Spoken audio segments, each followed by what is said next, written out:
ভগবান যার উপর কৃপা করেন তার গৃহেই সৎসঙ্গ বা সাধুসঙ্গ লাভ হয়।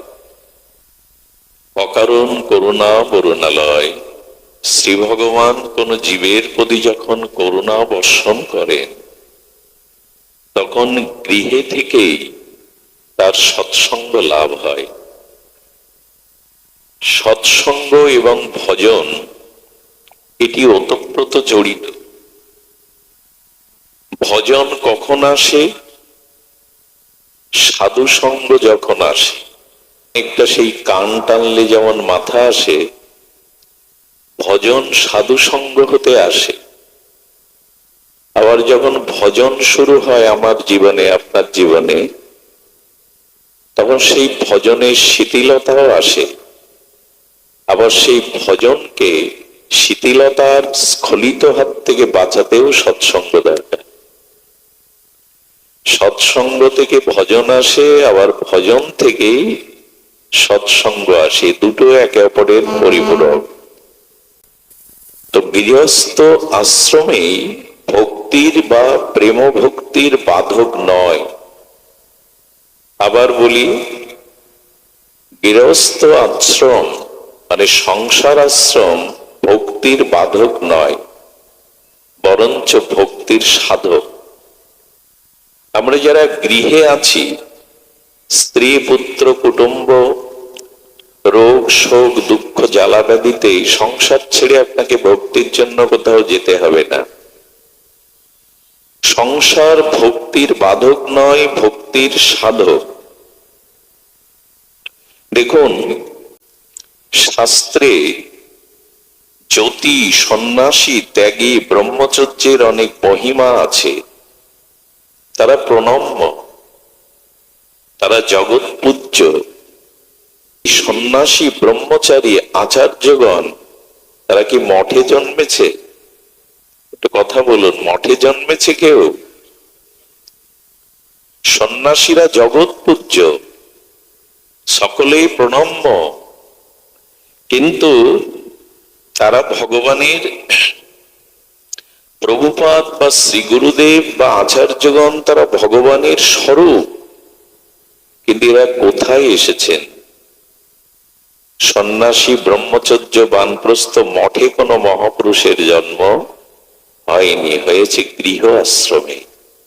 একটা জিনিস ভেবে দেখেছেন, এরা কেউ মঠে আসেনি, সন্ন্যাস আশ্রমে আসবার কথা নয় তো, এসেছে সংসারে। এই জন্য শাস্ত্রে বলছেন যে ব্রহ্মচর্য, বানপ্রস্থ, সন্ন্যাস আশ্রম শ্রেষ্ঠ নয়, শ্রেষ্ঠ গৃহস্থ আশ্রম, গারস্থ আশ্রম। এটি অন্য তিনটি আশ্রমের জননী। যে সন্ন্যাস আশ্রম, বানপ্রস্থ আশ্রম, ব্রহ্মচর্য আশ্রম, এই আশ্রমের জননী হলো গৃহস্থ আশ্রম বা গারস্থ আশ্রম বা সংসার আশ্রম। কিছু মনে নেবেন না, এই গৃহী বা গৃহস্থ সংসারীদের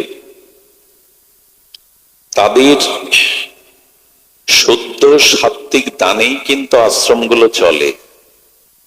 এরাই বাঁচিয়ে রাখে এই আশ্রমগুলি। মঠ মিশনগুলি কারা চালায়? এই দাতা, সাত্ত্বিক, উদার, যারা দান পরায়ণ, তাদের জন্যই তো চলে। আমরা যদি আধ্যাত্মিক দৃষ্টিকোণ থেকে বিচার করি, তাহলে গৃহস্থ আশ্রম অন্য আশ্রমের শ্রেষ্ঠ। আজ পর্যন্ত তাদের আবির্ভাব এই গৃহে হয়েছে। বরঞ্চ গৃহে থেকে যারা ভগবত ভজন করেন, অনাচারকে ত্যাগ করে সদাচারী হয়ে শুদ্ধ সাত্ত্বিক ভজন করেন, বেদ বাক্য জীবনে চরিত্রায়ন করেন। বেদের 4টি বাক্য সংসারীদের মানতে হয়। প্রথম বাক্য হলো মাতৃদেবো ভব। গর্ভধারিণী মাকে দেবী জ্ঞানে সেবা করো। পিতৃদেবো ভব, পিতাকে সেবা করো, তার আদেশ পালন করো। মৃত্যুর পরে তার আত্মকল্যাণের জন্য নিজে শুদ্ধ চরিত্রবান ভক্ত হয়ে তাদের পূর্বপুরুষের উদ্ধার গ্রহণ করো। তো পিতৃদেব ভব, তৃতীয় মন্ত্র এসেছে বেদ ভগবানে, আচার্য দেব ভব। শ্রী গুরুকে, আচার্যদেরকে সেবা করো।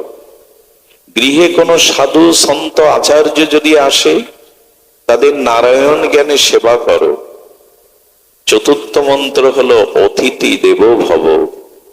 সংসারী গৃহে আশ্রমে যদি অতিথি আসে, তাদের প্রাণ ঢালা সেবা করো।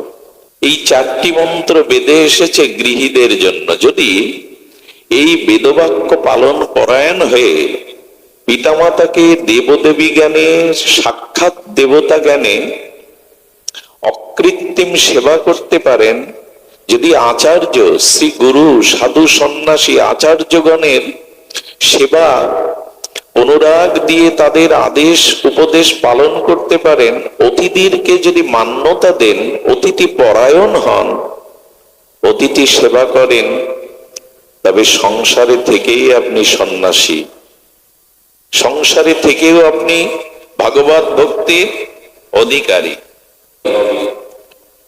যে সংসারের আমরা, যে আশ্রমের আমরা শ্রেষ্ঠত্ব পরিচয় দিলাম, এই যে সন্ন্যাস আশ্রম, ব্রহ্মচর্য, গারস্থ, বানপ্রস্থ, গারস্থ, এই যে বানপ্রস্থ আশ্রম, সন্ন্যাস আশ্রম, ব্রহ্মচর্য আশ্রমের থেকে সর্বোপরি সর্ব উপরে আমরা গারস্থ আশ্রমকেই মান্যতা দিলাম।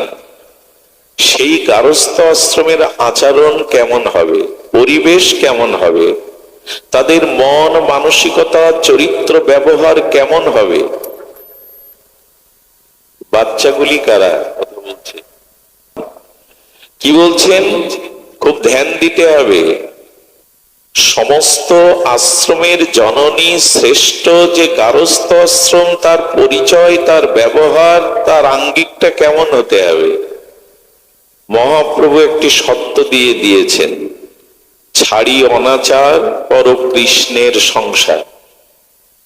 এই কথা বলেই কিন্তু আমাদের মাথায় সমর্থন দিলে হবে না ঘাড় বেঁকিয়ে, যে তাহলে আমরা সমস্ত আশ্রমের শ্রেষ্ঠ আশ্রমে আছি। সংসার বা গারস্থ আশ্রমের পরিচয় দিয়েছেন মহাপ্রভু। অনাচার যেখানে আছে সেটি শ্রেষ্ঠ আশ্রম, প্রকৃত গারস্থ আশ্রম নয়। সদাচার সম্পন্ন বেদের এই চার মন্ত্র যারা চরিত্রায়ন করে চলেন, তাকেই শ্রেষ্ঠ বলা হয়েছে। আমরা সংসার করতে পারিনি, আর এই জন্য আজ গৃহে সংসারে শান্তি নাই। মহাপ্রভুর বাণীকে, মহাবাণীকে আমরা বহুমানন করিনি, মূল্যায়ন করিনি। আমাদের আর্য ঋষিদের শাস্ত্র বাক্য অনুসারে আমরা সংসার জীবন যাপন করিনি। অনাচারকে পরিত্যাগ করে সদাচারকে গ্রহণ করিনি। সংসারটাকে আমি আমার কর্তৃত্ব অভিমানে অহংকারী হয়েছি, কৃষ্ণের সংসার ভাবতে পারিনি। এই সংসারটি ভগবানের, কৃষ্ণের, এই অভিমান ত্যাগ করতে পারেনি। কর্তৃত্ব অভিমান, ভোগ বিলাসে আজ প্রতিটি গৃহ মন্দির আশ্রমকে আমরা কলুষিত করেছি, কলঙ্কিত করেছি। আজ গৃহ নরকে রূপান্তরিত করেছি। ভজন নাই, সাধন নাই, পবিত্রতা নাই। আজ আছে শুধু ভোগ বিলাস। প্রতিটি গৃহ সংসার আশ্রম থেকে আজ নরকে রূপ নিয়েছে প্রায়শ। এর কারণ কি?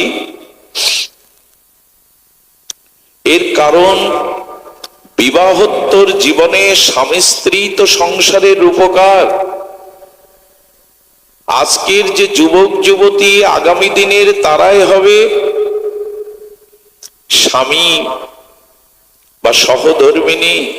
এরাই সংসারের রূপ দেবে। এদের তপসাধনা, এদের ত্যাগ, ইন্দ্রিয় সংযমের দ্বারা সুসন্তান জগতে আসবে।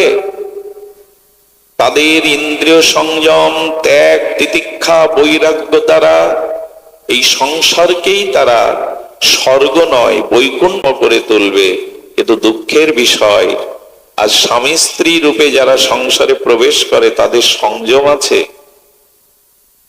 বিবাহ কি শুধু ভোগের জন্য? যন্ত্রের দানব, এই মানে যন্ত্রের যন্ত্রণা এগুলো দিবেন না দয়া করে, কষ্ট হয়। বিবাহের উদ্দেশ্য কি? আর এই ভোগের বস্তু যারা মনে করেছে এরা অসুর, এরা রাক্ষস, এরা নরক বানিয়ে ফেলবে, এরা লঙ্কা বানিয়ে ফেলবে সংসারকে। যতই সোনার লঙ্কা সোনা দিয়ে বাঁধানো হোক, শান্তি থাকবে না। লঙ্কা কি ছিল? সোনা দিয়ে মোড়ানো না? সোনার লঙ্কা ছাই হয়ে গেল, পুড়ে গেল কেন? কারণ রাবণ ভোগের থেকে বেরোতে পারেনি, অহংকার থেকে বেরোতে। এখন সংসার সোনা দিয়ে মুড়িয়ে কি করবেন? মনি ভোগের বস্তু নয়, বিবাহ ইন্দ্রিয় ভোগের জন্য নয়। কিন্তু আজ কাকে বোঝাবেন এই কথা? বিবাহ সংস্কারটাই নষ্ট হয়ে গেছে। এই জন্য প্রথমে আমাদের লক্ষ্য দিতে হবে বিবাহের উদ্দেশ্য কি, সংসারে থেকে কি করে ভক্তির বাধক না হয়ে ভক্তির সাধক হওয়া যায়, গৃহে থেকে সংসারে থেকে কি করে গোবিন্দ পাদ পদ্ম ভজন করা যায়, এই উদ্দেশ্যই আজ আমাদের নাই। আমরা ইন্দ্রিয় তর্পণের জন্য, দেহ ভোগের জন্য এই সংসারে মেতেছি। সংযম কোথায়? ত্যাগ কোথায়? আদর্শ কোথায়? আজ এগুলি আমাদের নতুন করে ভাবতে হবে। সোনা দিয়ে মোড়ালেও লঙ্কা পুড়ে ছাই হয়ে যাবে, ধ্বংস হয়ে যাবে যদি নারীকে ভোগ্য বস্তু ভেবে বসে। বিবাহের উদ্দেশ্য হলো ধর্মসম্মত জীবনযাপন করা, কারণ গৃহটা আশ্রম। বিবাহের উদ্দেশ্য ধর্মসম্মত জীবনযাপন করা, কামসম্মত জীবন নয়, ভোগসম্মত জীবন নয়। উল্টে দিয়েছি আমরা। দেখুন, ধর্মসম্মত সংসার ভক্তির কারণ, আর ভোগসম্মত সংসার, কামনাসম্মত সংসার বন্ধনের কারণ। কেমন? যে তালাটা আপনি চাবি দিয়ে লাগালেন, ওই তালাটা খোলবার জন্য কি আলাদা চাবি লাগবে? কথা বলুন, আলাদা চাবি লাগে? যে চাবিতেই তালা বদ্ধ করলেন, ওই চাবিতেই তালাটা খুলবে। কিন্তু পার্থক্য, লাগাতে গেলে এই পাশে দেন আর খুলতে গেলে এই পাশে দেন। যদি কামনার জন্য, ভোগের জন্য সংসার করেন, তাহলে বন্ধনে আবদ্ধ হয়ে পতন হলো। আর যদি ধর্মসম্মত সংসার করেন, তাহলে মুক্তি এসে গেল, প্রেম ভক্তি এসে গেল। একই তালা, এপাশ আর ওপাশ। সব থেকে বড় কথা কি জানেন? সংসারে সহধর্মিনী, দেখুন আমাদের সনাতন বৈদিক সভ্যতায় যে শাস্ত্রীয় শব্দগুলো আছে, এগুলোও যদি জানতে পারেন তো জীবনে আত্মজ্ঞান হয়ে যাবে। বিবাহের পরে স্ত্রীকে কি বলে জানেন? আমাদের বেদ, আমাদের উপনিষদ, ধর্মপত্নী। কি বলে? এই শব্দগুলো তো এখন উঠেই গেছে। বউ, স্ত্রী সহধর্মিনী বলে। কি বলে? সহধর্মিনী। এবং উপনিষদ বলেছেন ধর্মপত্নী। আমি যদি সেখানে কাম পত্নী বানাই, বাজাও, মোবাইল গুলোই বাজাও, আমি বন্ধ করি। বন্ধ করো না, বললাম তো আগে। জয় শ্রী রাধে। আমরা আসলে নিয়ম মানি না। আমি মসজিদের গায়ে লেখা দেখেছি যে মোবাইল বন্ধ করে ঢুকুন, ওরা, ওদের ভুল হয় না। এখানে আপনি 1000 বার বলবেন, বেজে উঠবে। জয় রাধে। তো ধর্মসম্মত জীবনযাপন করাই হলো বিবাহের উদ্দেশ্য। আমি একা ভার বইতে পারছিলাম না, তাই বিশেষ রূপে বহন করাকে বিবাহ বলে। আমি একা সাধন, ভজন, ধর্ম, সেবা এই ভার বইতে পারছিলাম না, তাই সেই ধর্ম, সেবা এই ভার বিশেষ রূপে বহনের জন্য ধর্মপত্নী আনলাম, সহধর্মিনী আনলাম। সহধর্মিণী কাকে বলে জানেন? স্ত্রী, বউ, বধূ এই শব্দগুলোর আলাদা ব্যাখ্যা, কিন্তু সহধর্মিণী কাকে বলে? স্বামীর সুখে সুখে, স্বামীর দুঃখে দুঃখী হয়ে, স্বামীকে ভোগের পথে, কামনার পথে আর পতন না ঘটিয়ে, স্বামীর ধর্ম, কর্ম, তপ সাধনায়, ত্যাগ বৈরাগ্যে সহায়তাকারী হয়ে যে স্বামীকে যুগলের চরণে পৌঁছে দেওয়ার সহায়তা করে, এরই নাম সহধর্মিণী। শাখা সিঁদুর পরে ঘরে থাকলেই সে সহধর্মিণী না। স্ত্রী দুই প্রকারের, মায়েরা ভালো করে শোনো। স্ত্রী দুই প্রকারের, অবশ্য তাদের লক্ষণ 4 প্রকার বলেছে, কিন্তু স্ত্রী জাতি দুই প্রকার আমাদের আচার্যরা বলছেন। এক বিদ্যারূপী স্ত্রী আর এক অবিদ্যারূপী স্ত্রী। যারা সংসারে ভার নিতে আসে, ভার হতে আসে না, যে সংসারে যায় সেই সংসারের ভার যারা বহন করতে আসে, এরা বিদ্যারূপী স্ত্রী, ভার হতে আসে না। বিদ্যারূপী স্ত্রী কি করে? নিজের চেতনা, নিজের জ্ঞান, নিজের ত্যাগ, সেবা দিয়ে যারা স্বামীকে ভোগের পথ থেকে, কামের পথ থেকে, প্রবৃত্তি ইন্দ্রিয় তর্পণের পথ থেকে যারা মোড় ঘুরিয়ে দিয়ে যুগলের চরণ সেবায় হাত ধরে পৌঁছে দেয়, এরাই সহধর্মিণী, এরাই বিদ্যারূপী স্ত্রী। আর যারা রূপ, যৌবন, ভোগ বিলাসে মায়া মোহগ্রস্ত করে স্বামীকে কামের পথে, ভোগের পথে টেনে নিচে নামায়, এরা অবিদ্যারূপী স্ত্রী। সারদা মা না থাকলে রামকৃষ্ণ পরমহংস হতে পারতেন না। বিষ্ণুপ্রিয়া দেবী না এলে মহাপ্রভুর গম্ভীর গাম্ভীরায় এত ত্যাগ দেখাতে পারত না।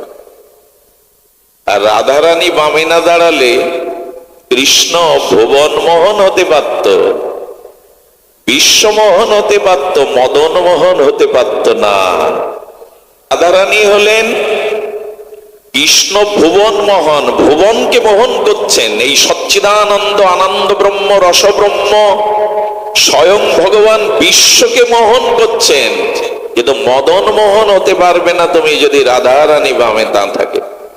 এই সুখ সারির দ্বন্দ্বগুলো এখন গান আপনারা ভোরবেলা গাওয়ার মানুষ কই? আগে ঠাকুমারা গাইতো লেখাপড়া না জানলেও। সুখ বলে আমার কৃষ্ণ মদন মোহন, সারি বলে আমার রায় বামে যতক্ষণ। কৃষ্ণ তুমি স্বয়ং ভগবান সচ্চিদানন্দ রসব্রহ্ম, তুমি বিশ্বমোহন ভুবন মোহন হতে পারো, মদন মোহন হতে পারবে না রাধারানী বামে না থাকলে। শ্রীকৃষ্ণ কেন বলে জানেন? কৃষ্ণ বলতে দোষ কি? এই শ্রীটাই হলো মাধুর্যময়ী রাধা ঠাকুরানী। বলি না তো আমরা, কি বলি? রাধা কৃষ্ণ। কারণ রাধা পূর্ণ শক্তি আর গোবিন্দ হলো শক্তিমান। রূপ না থাকলে তাকে রূপবান বলা যাবে? গুণ না থাকলে তাকে গুণবান বলা যাবে? ধন না থাকলে তাকে ধনবান বলা যাবে? তেমনি শক্তি না থাকলে তোমার বামে তুমি শক্তিমান হতে পারতে না ভগবান। রাধারানী পূর্ণ শক্তি আর কৃষ্ণ পূর্ণ শক্তিমান। একই বস্তু, তবু ঠাকুরানী প্রেমময়ী রাধারানী হলেন শক্তি, কৃষ্ণ হলো শক্তিমান। জন্য দেবী রূপে ফিরে এসো মা, বৈরাগ্য রূপ নিয়ে ফিরে এসো, সহধর্মিণীর রূপ নিয়ে, ভারতীয় আর্য ঋষিদের সেই রূপ নিয়ে ফিরে এসো। ফিরে এসো সীতা সাবিত্রীর রূপ নিয়ে, অহল্যার সতীত্ব নিয়ে। হরিশ্চন্দ্র রাজাকে ঋণ মুক্ত করার জন্য শৈবা কাশীতে নিজেকে দাসী রূপে বিক্রি করে দিয়েছিল। কে শৈবা? হরিশ্চন্দ্র রাজা হলেন সূর্য বংশের উত্তরসূরি। সেই ভুবন সম্রাট হরিশ্চন্দ্র রাজার দানের অর্থ জোগাড়ের জন্য কাশীতে তখন দাস দাসী বিক্রি হতো। এই মহারানী নিজেকে দাসী রূপে বিক্রি করে স্বামী ঋণ শোধ করে দেয়। এ তো গল্প নয়, উপন্যাস নয়, সিনেমা না হয়, এটাই আমাদের আদর্শ, সনাতনী আদর্শ। কোথায় সেই ত্যাগ বৈরাগ্য রূপ? এই জন্য ভারতীয় কবি খুব আক্ষেপ করে গেয়েছেন, না জাগিলে মা ভারত ললনা, এ ভারত আর জাগে না জাগে না। সেই মঙ্গল শঙ্খ আর সতীত্বের তেজ নিয়ে দাঁড়াও আর একবার, তোমাদের গর্ভ দিয়ে আর একবার স্বামী বিবেকানন্দকে আনো, তোমাদের গর্ভ দিয়ে আর একবার স্বামী প্রণবানন্দকে আনো, তোমাদের তপসাধনায় তোমাদের ধর্মচর্চার দ্বারা আবার তোমরা ঠাকুর অনুকূল চন্দ্রের মতো মহাপুরুষকে জগতে আনো। আজ বড় প্রয়োজন একজন মহামানবের। 150-200 বছর হতে চলল একজন রবীন্দ্রনাথ ঠাকুর আসেনি। আজ বড় সুসন্তানের অভাব, কিন্তু ধর্মচর্চা না করলে, সাধনা না থাকলে এমনি এমনি আসবে না। এই জন্য বিদ্যারূপী স্ত্রী যদি হয়, সহধর্মিনী যদি হয়, ধর্মপত্নী যদি হয়, তবে সেই সংসার সেটি শ্রেষ্ঠ আশ্রম হয়। এমনি ঘরদোর করে সাজিয়ে গুছিয়ে আসবাবপত্র রাখলে, সংসার করলেই শ্রেষ্ঠ আশ্রম নয়, ত্যাগ চাই। দেখুন, জীব এবং ঈশ্বর এদের মধ্যে পার্থক্য কোনটি? ভগবান নেমে আসেন কেন? এই যে আপনারা লক্ষ্য করেছেন, কশ্যপ এবং দেবাহুতি, এই যে তাদের তপসাধনার দ্বারাই তো ভগবান সেখানে আছেন। বসুদেব দেবকীর সাধনার দ্বারাই তো ভগবান আসেন। কৌশল্যা মহারাজ দশরথের যোগ্য তপসাধনার দ্বারাই তো ভগবান আবির্ভূত হন। 12টা বছর স্বামী বিবেকানন্দের মা কাশীতে শিবের উপাসনা করে স্বপ্নে শিব ঠাকুরই বলেছিলেন, আমার শক্তি রূপে আমি তোর গর্ভে আসছি। 1 বছর ধরে রুদ্ধদুয়ারে, এই বাজিতপুর, বৃহত্তর ফরিদপুরের বাজিতপুরের ভুইয়া বাড়িতে স্বামী স্ত্রী মিলে রুদ্র ভগবানের রুদ্ধ দুয়ারে তপস্যা করেছিলেন। স্বপ্নেতে ভগবান শিব বলেছিলেন, আমি শক্তি রূপে আসছি। প্রবনানন্দ রূপে এসেছিলেন তিনি, স্বামী প্রণবানন্দ। তপস্যা ছাড়া সুসন্তান আসে না। কিন্তু আজ আমাদের মধ্যে সেই সাধনা নেই। কামের জন্য সংসার নয়, ধর্মের জন্যই সংসার। কিন্তু আজ এই চেতনা, এই উপলব্ধি আমরা হারিয়ে বসেছি। সংসারটা সংযমের জন্যই, সংসারটা ধর্ম আচরণের জন্যই। এই জন্য মহাপ্রভুর বাণী বারবার ফিরে আসে, ছাড়ি অনাচার করো কৃষ্ণের সংসার। এই জীবের মধ্যে আর ঈশ্বরের মধ্যে পার্থক্য হলো, যখনই আমরা কামকে সংযত করতে পারি, ইন্দ্রিয় ভোগকে সংযত করতে পারি, তখনই আমাদের মাঝে আসে প্রেম, আমাদের মাঝে আসে শুদ্ধতা। এই জন্য সংসারী জীবের বলা হয়েছে, সুসন্তানের উদ্দেশ্যই কেবল স্ত্রীতে উপগত হয়ে এই জগতে একটা সুসন্তান দিয়ে দাও। আচ্ছা, মায়েদের কাছে যদি আমি সবিনয় করজোরে বিনতি করি, নারী জীবনের শ্রেষ্ঠ অলংকার কি? 100 ভরি গয়না, হাতের কানের। একটি নারী জীবনের সর্বশ্রেষ্ঠ অলংকার যদি সেই গর্ভে কোন সুসন্তানের জন্ম হয়। একটি নারী জীবনের সব থেকে বড় অলংকার হলো সুসন্তান। দেখবেন গীতাতে ভগবান কুন্তী পুত্র অর্জুনকে সম্বোধন করছেন কন্তেয়। কি বলে ডাকছেন? কন্তেয়। তোমার মা তপস্বিনী কুন্তী তপস্যার দ্বারা তোমাদের জগতে এনেছিলেন অর্জুন। আপনারা জানেন পাণ্ডুর অভিশাপ ছিল যে কোনো স্ত্রীতে উপগত হলে তার মৃত্যু হবে। এদিকে বিবাহ করেছেন, বংশ পরম্পরা দরকার। আর এই কুন্তী মাত্র 9 বছর বয়সে 4 মাস সেবা করেছিলেন দুর্বাসার মতো ক্রোধী ঋষির। নারীর সব থেকে বড় গুণ সেবা, ভোগ না। নারী জন্মটাই সেবার জন্য। পুরুষরা হিংসা করে এখানে পৌঁছাতে পারবে না। দেখবেন একটা পরিবারে 20 জন পুরুষ আছে, কোনো মা বোন নাই। ঘরে গিয়ে কুন্তীর 9 বছর বয়স, সেবাটাই নারীর শ্রেষ্ঠ ধর্ম। 20 জন পুরুষ একটা পরিবারে আছে, কোনো মা বোন নেই, দেখবেন নরক বানিয়ে রেখেছে। ঘরে ঢুকবেন, গোছাবে কে, সাজাবে কে? ওরাই পারে ওটা। এই জন্য নার্সিং এর কাজে এখনো মায়েদের মেয়েদের রাখা হয়। সেবা ধর্মটা ওদের ঈশ্বর প্রদত্ত, ওটা আপনি আমি পারবো না। আমি বহুবার বলেছি, পিতা এবং মাতা মিলেই তো সন্তানের জন্ম দেয়, কিন্তু পিতার বুকের স্নেহ গলিত হয়ে দুধ হয়, মায়ের বুকের রক্তটা এত স্নেহ গলিত হয়, দুধে রূপান্তরিত হয়। এটা কোনো পুরুষের দ্বারা সম্ভব? এই জন্য সেবা, পালন, পোষণ, সংরক্ষণ এগুলো মায়েদেরই ধর্ম। নারী জাতি এটা নিয়ে এসছে ঈশ্বরের কৃপায়। এই জন্য মায়েদের উপরে বিশেষ দায়িত্ব আছে সেবার। সুধীজন, ভোল্টেজ কমে এগুলো হয় না, এগুলো জানতে হয়, এই শব্দযন্ত্রের ব্যবহার গুলো জানতে হয়। জয়শ্রী, এদিকে লক্ষ্য করুন, থাক অসুবিধা, এদিকে ধ্যান দিন। আমি হারিয়ে ফেলবো, অল্প সময়ের জন্য আসছি, একটু ধ্যান দিন। বলছেন যে এই সেবা ধর্মটা তাদের প্রাপ্ত। 9 বছর বয়স কুন্তী দেবীর, আর সেখানে চাতুর্মাস ব্রতের উদযাপনের জন্য ঋষি দুর্বাসা ঋষির পরিচয় জানলে আপনারা রাত 12টায় উঠে বলবে খেতে দাও। যদি না খেতে দিতে পারেন সঙ্গে সঙ্গে অভিশাপে ভস্ম করে দেবে। প্রতি সেকেন্ডেই রাগে, এমন রাগী ঋষি আর নাই। আরে পারণের দিন যুধিষ্ঠির মহারাজের কাছে এসেছেন, 60,000 মনি ঋষিকে খেতে দাও, না দিতে পারলে অভিশাপ।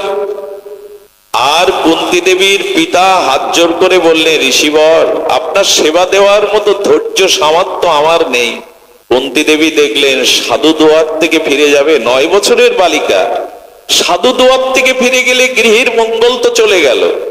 কোন অতিথি যদি মনোকষ্টে অভুক্ত হয়ে আপনার গৃহ থেকে চলে যায়, তার অনন্ত জন্মের পাপ আপনার কাছে রেখে যায়, আর আপনার পুণ্যটা সাথে নিয়ে চলে যায়। শাস্ত্রে বলা আছে। কিন্তু আজ তো আর, আজকে কি লেখা থাকে, কুকুর হতে সাবধান, যাতে কেউ না ঢোকে। আগে লেখা থাকতো স্বাগতম, এখন লেখা থাকে কুকুর হতে কেউ আর ঢুকো না, বিনা অনুমতিতে প্রবেশ নিষেধ। এই সব বাড়ির সামনে এখন লেখা। কোথায় নেমে গেছি আমরা? সুধীজন, সভ্যতা বলছি বটে, শিক্ষা, প্রযুক্তি সবকিছু বেড়েছে, কিন্তু না, মানবিকতা, মনুষ্যত্ববোধ থমকে দাঁড়িয়েছে। সুধীজন, এই জন্য বাড়ির সামনে এইসব লেখা ঠিক নয়। মানুষকে কেন কুকুর দিয়ে, জন্তু জানোয়ার দিয়ে শাসাচ্ছেন আপনি? সুধীজন, তো মায়েরা, কুন্তী দেবী বলছেন, পিতা, সাধু দোয়ার থেকে ফিরে গেলে সব মঙ্গল চলে যায়, আমি ভার নেব। মা, তুই পারবি? উনি দুর্বাসা, রাত 2টার সময় উঠে খিদে লাগলে খেতে চাইবেন, বললেন, বাবা আমি পারবো। 4টি মাস তিনি একটি সেকেন্ডের জন্য ঘুমাননি। রাত্রে দরজায় হেলান দিয়ে দাঁড়িয়ে থাকতো, ঋষির যদি কিছু প্রয়োজন হয়, প্রাণ ঢালা নিবেদিত আত্মা হয়ে 4 মাস সেবা করার পরে দুর্বাসা বিস্ময় প্রকাশ করে বলছেন, এই বালিকা সাধারণ হতে পারে না, আমার মতো তেজে ক্রোধী দুর্বাসাকে সেবা দিয়ে তুই সন্তুষ্ট করেছিস, বর নে। দুর্বাসা বর দিয়েছিলেন, শোন মা, আমার এই বর তোর কাজে লাগবে, আমি তোকে মন্ত্র দিচ্ছি, এই মন্ত্র শক্তির দ্বারা তুই যে দেবতাকে স্মরণ করবি, সেই দেবতা তোর সামনে এসে উপস্থিত হবে, বরাবর বর পাবি। এই জন্য স্বামীর কাছ থেকে সন্তানের আদেশ নিয়ে এই মন্ত্র স্মরণ করে দেবতাদের দ্বারা তিনি যুধিষ্ঠির ধর্মরাজের কাছ থেকে নিয়েছিলেন, পবনের কাছ থেকে আমাদের ভীমসেনকে নিয়েছিলেন, দেবরাজ ইন্দ্রের তপশক্তির দ্বারা অর্জুনকে নিয়েছিলেন। সম্ভব এটা? এই জন্য সুসন্তান তপস্যার দ্বারা, ত্যাগ বৈরাগ্যের দ্বারা ছাড়া হয় না। এয়ারপোর্ট ছাড়া বিমান লাভবে এখানে? স্টেশন ছাড়া ট্রেন থামে সব জায়গায়? ভালো গর্ব ছাড়া, তপস্যা ছাড়া সুসন্তান আসে না। সেটাই তো তৈরি করতে পারিনি আমরা সংসারে।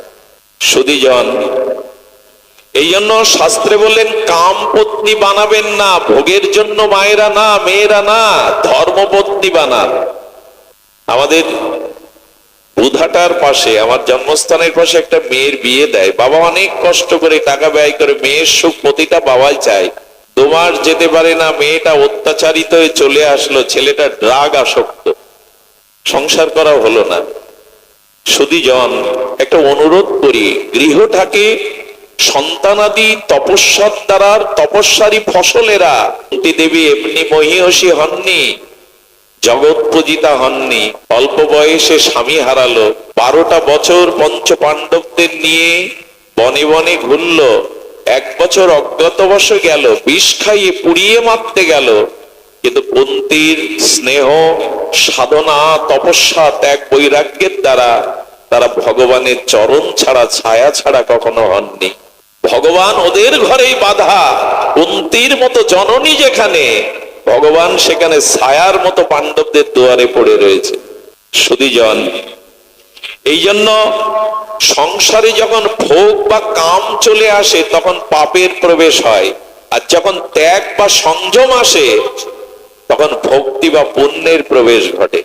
সুধীজন, এই জন্য কলুষিত মন, কিছু মনে করবেন না, সন্ধ্যার পরে এই জন্য ঠাকুর ঘরে যে মেয়েরা 1-2 ঘন্টা কাটায়, গৌর আরতি, তুলসী আরতি, একটু গীতা পাঠ, এইগুলো যখন করে কি হয় জানেন, সন্ধ্যার পরে যারা একান্তে থাকে, কোনো কাজ নাই, হয়তো টিভি দেখছে, মোবাইল দেখছে, এর মধ্যে তখন মানে সন্ধ্যা নামলে, রাত নামলে মানুষের ভেতরের ভোগ স্পৃহাটা বাড়ে। দিনের বেলায় কাজের অবসর থাকে না, ব্যস্ততা থাকে, এই জন্য মানুষের ভোগ জাগার সময় পায় না। যেই অন্ধকার নেমে আসে, সন্ধ্যা নেমে আসে, মানুষের মধ্যে ভোগ বৃদ্ধি বেড়ে যায়। এই জন্য যে মায়েরা, এই মেয়েরা সন্ধ্যাবেলায় ঠাকুর ঘরে 2 ঘন্টা কাটায়, হরিনাম 16 মালা জপ করে, এদের মধ্যে ভোগ বাসনা জাগার অবকাশ পায় না, ইন্দ্রিয় ভোগের চিন্তা জাগে না, তারাই রক্ষা পায়। এখন আর ঠাকুর ঘরে মানে 3টে শাকের ফু আর একটু একটু জল দেওয়া, এই ওখানে বন্দনা নেই, কীর্তন নেই, শাস্ত্র অনুশীলন নেই, একেই সন্ধ্যা বন্দনা বলি আমরা। আর কি হবে, মোবাইল নিয়ে বসো, টিভি নিয়ে বসো, ভজন আর হয়েছে।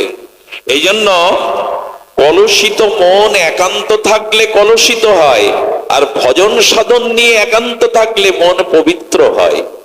এখন আমাদের যেমন দেখি তাই তো ভেতরে প্রবেশ করে, শিখলে কোথায়, দেখলাম যেটাই, যা দেখি তাই তো ভেতরে আসে। যেন সন্ধ্যার পরে মা একটু মালা নিয়ে বসো, রিমোটের চ্যানেল কটা, 200-250 শুনেছি, তো 200-250 না, 108টা একটু হাত দিয়ে ঘোরাও, তাহলে আর এই জন্ম মৃত্যু চক্রে ঘুরতে হবে না, একটু ওই মালাটা ঘোরাও। রিমোট ঘোরালে কি হবে আমি জানি না, 4টে জিনিস হবে। টিভির সামনে বসে 2-4 ঘন্টা রিমোট ঘোরালে 4টে জিনিস হবে। চোখের দৃষ্টি নষ্ট হবে, সময় অপচয় হবে, চরিত্রের মধ্যে ওই পচা দুর্গন্ধ আর ওই জিনিসগুলো ঢুকবে, আর মানুষের মনের দূষণ আসবে। এই 4টে হবেই হবে। কিন্তু মালা ঘোরালে, ভগবানের নামের মালা ঘোরালে জন্ম মৃত্যু চক্র থেকে রেহাই পাওয়া যাবে। এই জন্য দেখুন, আগেকার ঠাকুমারা, মায়েরা সারা দিন করে লেখাপড়া জানলে রামায়ণ নিয়ে বসতো, মহাভারত নিয়ে বসতো, ভোরে তাদের উঠতে দিতেই হবে। এখন কোন মায়েরা যদি ভোরে ওঠে, বিশেষ করে গ্রামে না শহরে, অন্যজন জিজ্ঞাসা করে বাড়ি কোনো বিপদ হয়েছে, এত ভোরে উঠেছ? ভোরে ওঠাটাই এখন বিপদ। অনেকেই প্রশ্ন করে, এত ভোরে উঠেছ কি, বাড়ি কারো অসুখ হয়েছে, সমস্যা হয়েছে? সুধীজন, এসব কথা ভাগবত কথার বাইরের কথা নয়। সংসারী যদি না বাঁচে, সুসন্তান যদি জগতে না আসে, জগতের যে দুর্দশা দেখছেন আরো দুর্দশায় পর্যবেসিত হবে। যাই হোক, গারস্থ আশ্রমের এমন শক্তি আছে, স্বামী স্ত্রী যদি ধর্মপত্নী হয়, সহধর্মিনী হয়, ত্যাগ তপস্বিনী হয়, ইন্দ্রিয় সংযম করে কামের বদলে যদি প্রেমের উপাসনা করে, তারা ভগবানকেও পুত্র বানাতে পারে। শুনে রাখুন, ভগবানকেও পুত্র রূপ বানাতে পারে। তাদের কাছে ভগবান আসতে বাধ্য। কপিল দেব এলেন না দেবহূতির কাছে, ভগবানকেও তারা পুত্র রূপে পেতে পারে, শুধু সাধনার দ্বারা, তপস্যার দ্বারা। মাটি পুড়ে তো ভগবান আসেন না। একটা জিনিস আপনাদের এই পরিসরে বলি, এই সমাজে কোন ব্যক্তিকে ভগবান তার প্রারব্ধ কর্ম অনুযায়ী বেশি ধন দিয়েছেন, কেউ নির্ধনী, কাউকে অতিরিক্ত বিদ্যা দিয়েছেন, কেউ বা বিদ্যা অর্জন করতে পারেননি।